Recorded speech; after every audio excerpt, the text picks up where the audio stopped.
right, guys, good afternoon. Okay, we're gonna look back at 6L15. We already did that one. We did that on Friday, and we added on the last of the word plots, okay? And that was, we lovingly call it what, Zane? Nugget. Nugget. And what does nugget stand for? Does anyone remember? Evelyn? Number of groups times number in each group equals total. Very good. Number of groups times number in each group equals total. And I forgot to tell you guys something very important that I did tell the other class.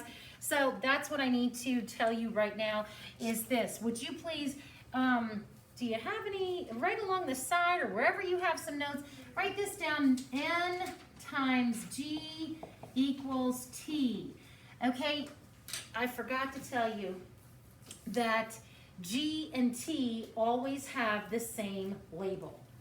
Okay, so would you please write this down? G and T all, okay, no, we're gonna do all caps. Always have the same label. Okay, and you, ooh, can't really see that very well. Would you turn on the lights, Joshua? Okay, so G and T in this nugget always have the same label. So let me give you an example of that.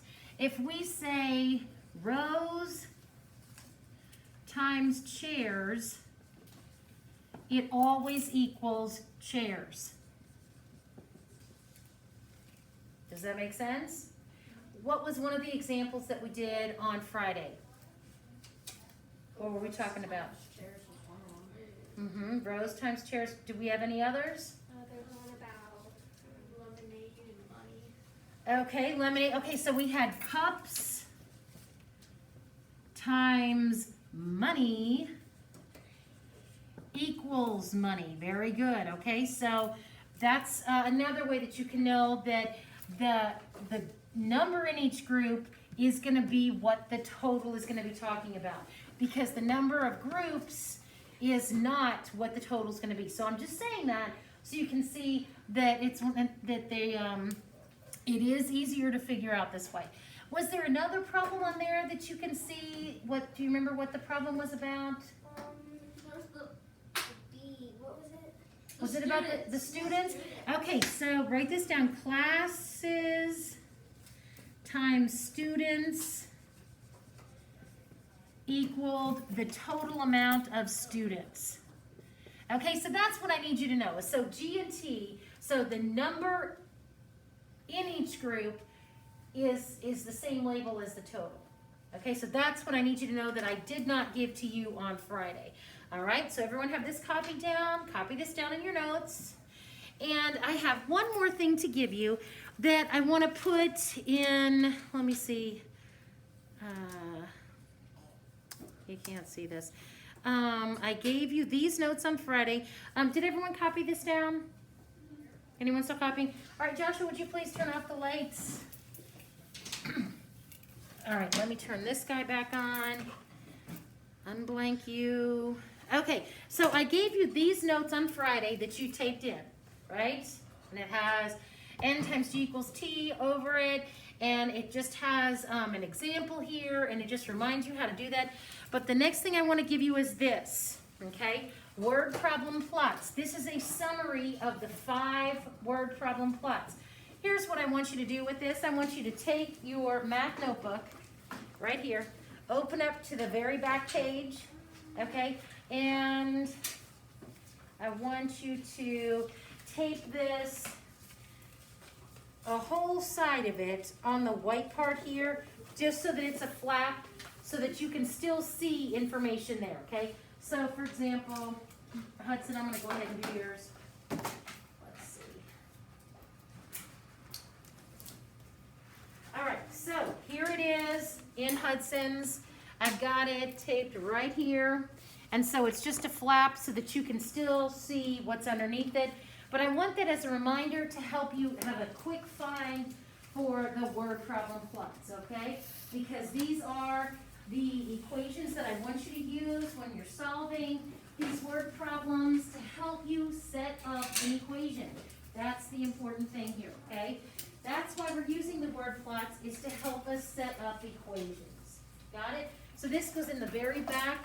If you'll do that for me, that would be awesome. All right, done.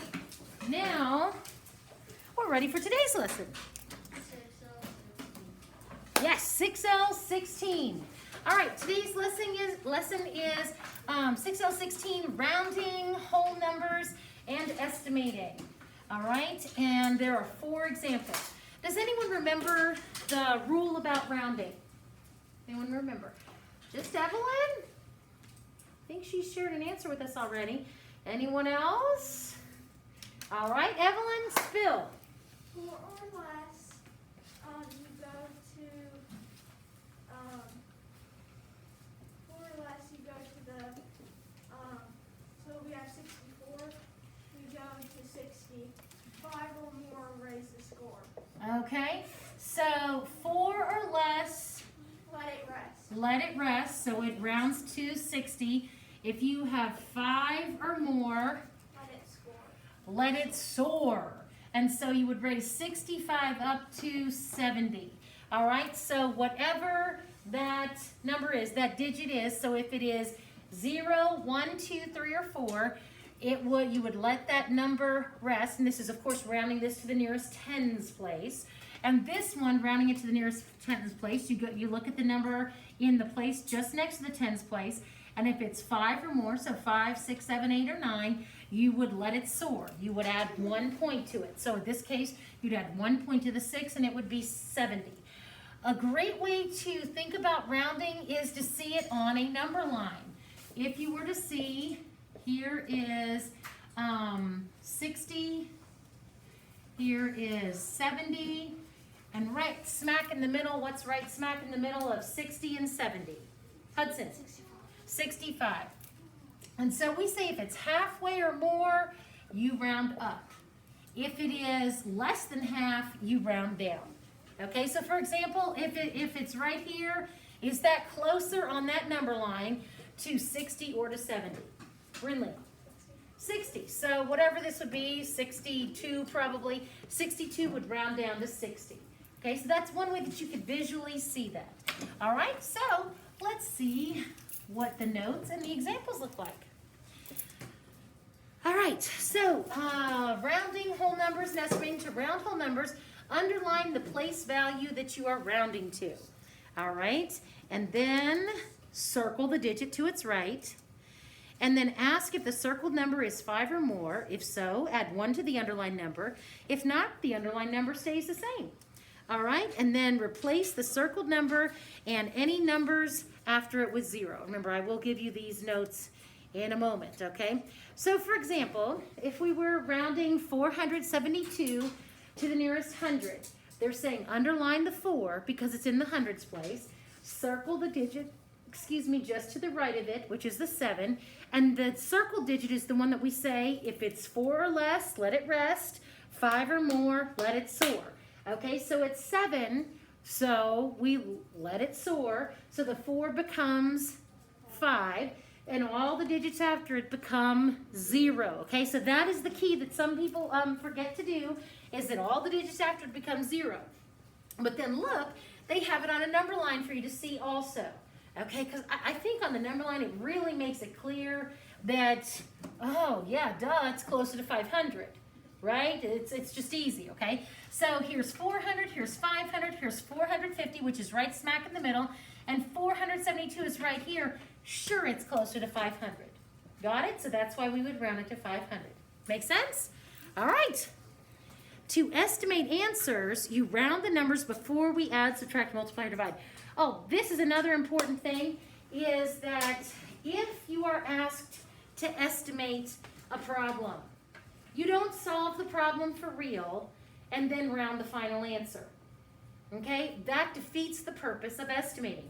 The whole point of estimating is to make it easier. So estimating, if you're asked to estimate, that's a glorious word because they're saying you get to make this problem simpler.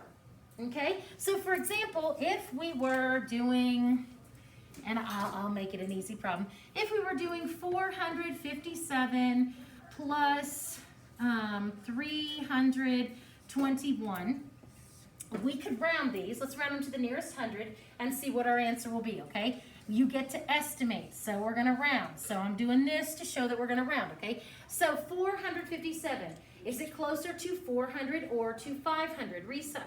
It's closer to 500. 500, all right, so we're gonna say 500. And then is 321 closer to 300 or to 400? Angelica? 300. And Joshua, what is 500 plus 300?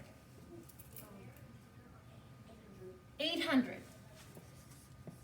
All right, guys, that is an easy problem, right? Isn't adding 500 plus 300 super easy for you to do mentally, okay? This one, it's not a hard problem, but if I said, you have 2 seconds, give me the answer. Yeah, you've had time to look at it, okay? In 2 seconds, you could tell me that 500 plus 300 equals 800, right? But in 2 seconds, you may not be able to tell me what this one is, okay? So here's the point. Estimating gives you a free pass to make it easier, but you gotta remember, it's that word estimating, okay? Estimate the answer. Okay, so 7 plus 1 is 8. 5 plus 2 is 7. 4 plus 3 is 7. Okay, so if you were to add that up and you got the real answer, 778, okay, you could round that. And what is that closest to, 700 or 800? 800. So is that a good estimate? Yes, but which was faster to do? Estimating, okay? And you can estimate in your head. And so that's the whole point. Using estimating is a good way to check your answers, okay? For reasonableness, not for accuracy, okay? So estimating, if you estimated and got 800, is 778 a reasonable answer for that problem? Yes, because it's relatively close to 800. All right, well, let's see what the examples are. Let's see. No. Okay, here we go. So let's take a look. Example number 1. Please write down EX1. Remember, you should have written at the top of the paper 6L16 is today's lesson. All right, so example number 1. Please write down 6, 7, 8, 9. And we're going to round this one to the nearest 1,000. So you are going to underline a digit and circle a digit. Who are you going to underline in this problem, Joshua? According to the directions that they gave us for rounding. We're rounding 6,789 to the nearest 1,000. So who do we underline?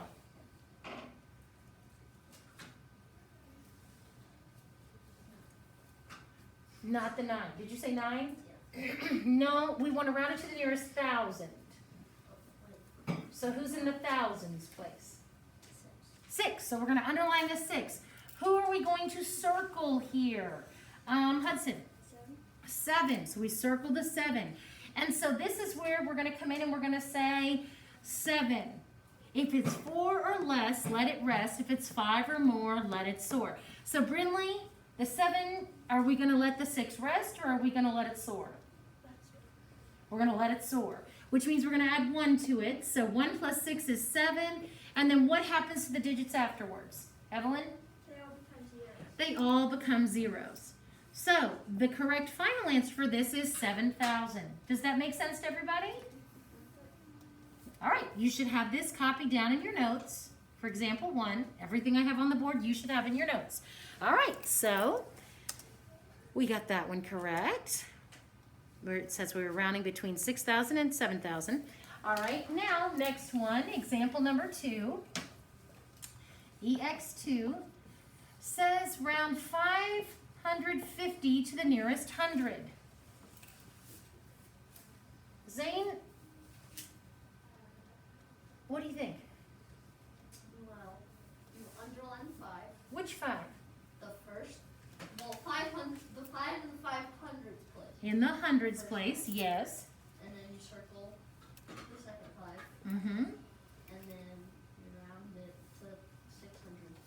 Okay, because it's 5 or more, you let it soar, so then this becomes 6, and then what's the answer then? It's 600. How many of you agree with him? Is it 600?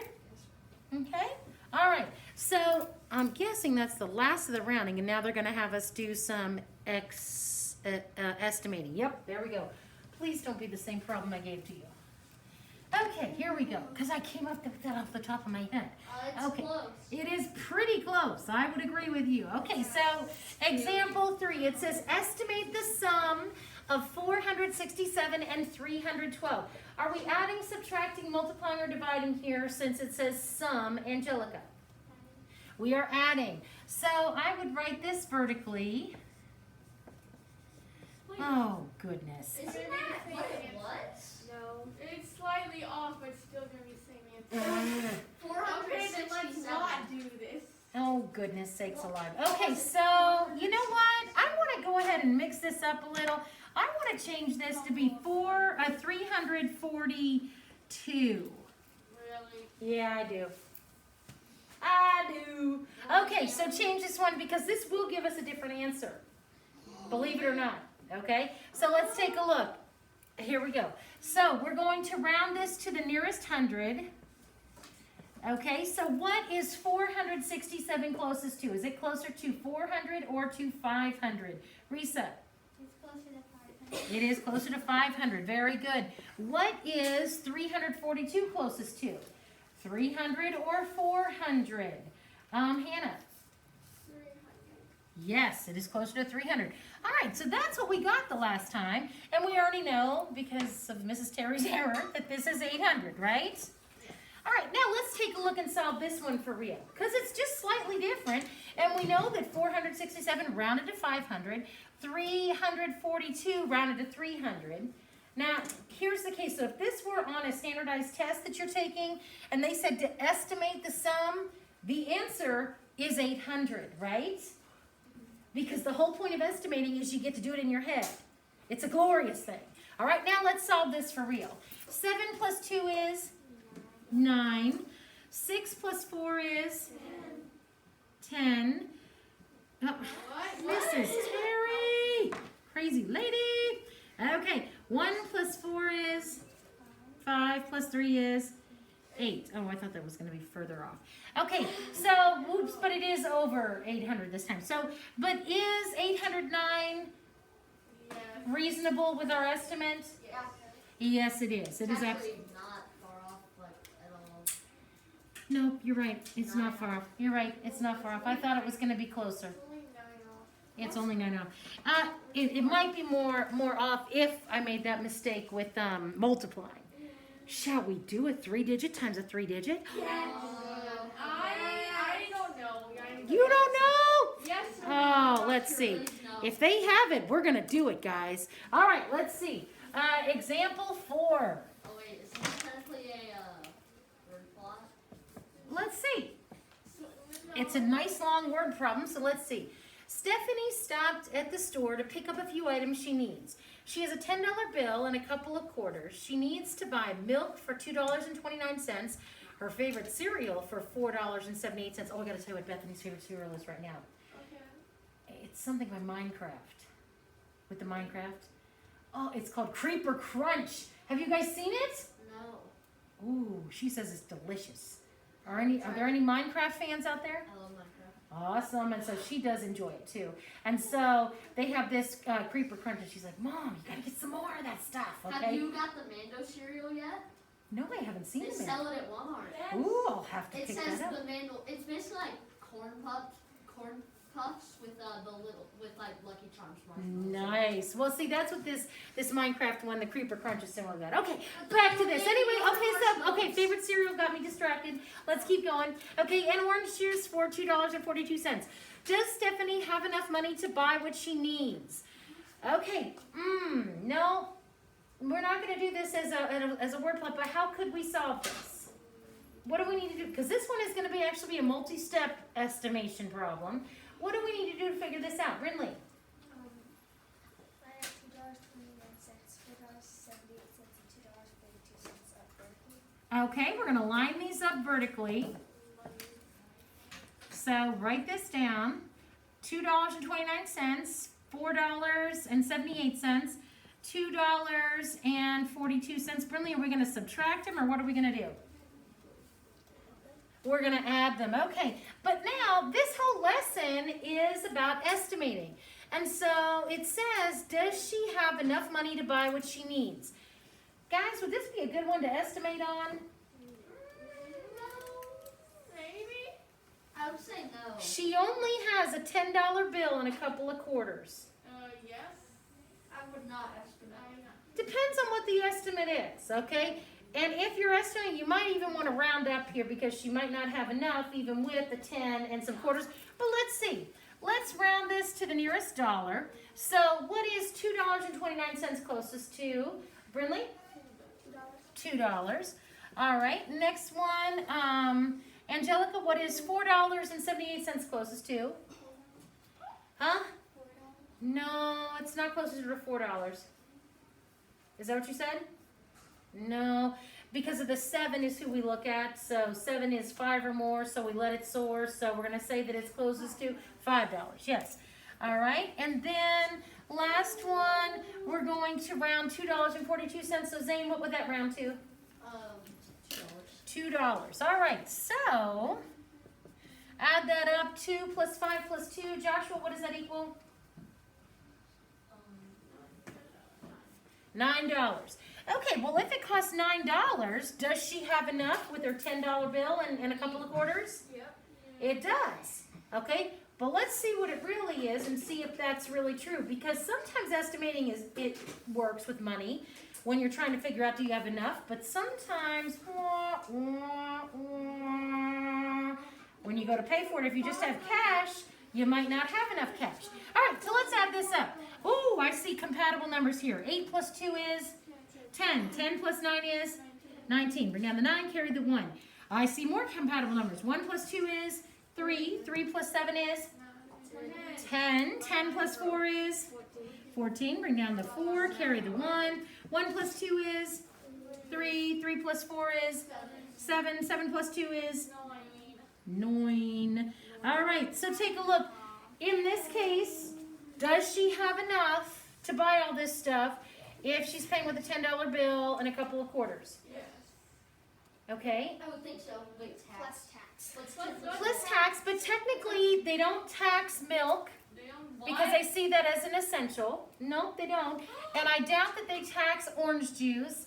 And you know what? Her favorite cereal, usually things like Rice Krispies and healthier things, I know that they don't charge tax on that, but I don't even think they're going to charge tax on that. So for this one, you might be able to get out of the store without having to pay tax. So that would be enough. What?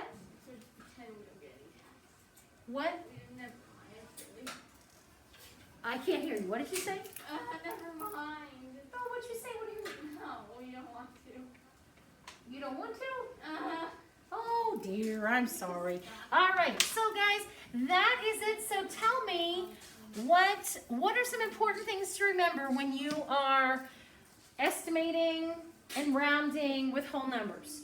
What are some things that you need to remember? Brinley?